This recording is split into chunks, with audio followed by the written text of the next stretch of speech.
The 100 cricket ইতিহাসে record গড়লেন ইংল্যান্ডের তরুণ ব্যাটার জর্ডান কক্স। ওভাল ইনভিনসিবলসের হয়ে মাত্র 29 বলে দুর্দান্ত 86 রানের ইনিংস খেলেন। কক্সের শুরুটা ছিল ধীরগতির। প্রথম 2 বল ছিল ডট, পরের 6 বলে করেন 8 রান, কিন্তু পরের 21 বলের ঝড়ো ইনিংস পাল্টে দেয় ইতিহাসের পাতা। 10টি ছক্কা, 2টি বাউন্ডারি হাঁকান কক্স। দ্য 100 ক্রিকেটে লিভিংস্টনের সাথে যৌথ 10 ছক্কার রেকর্ডে নাম লেখালেন জর্ডান কক্স। 2021 সালে লিভিংস্টনের পর 2025-এ এসে রেকর্ডে ভাগ বসালেন কক্স। বার্মিংহাম ফনিক্সের হয়ে লিভিংস্টন খেলেছেন 40টি বল।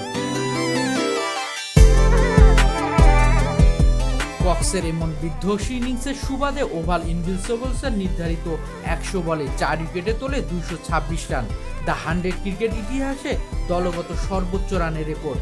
এর আগে ছিল 208 রান, যা 2022 সালে করেছিল ম্যানচেস্টার অরিজিনালস। 226 রান তারায় ওয়েলস ফায়ার গুটিয়ে যায় মাত্র 143 রানে। ফলে ইনভিনসিবলস ম্যাচ জেতে 83 রানের বিশাল ব্যবধানে।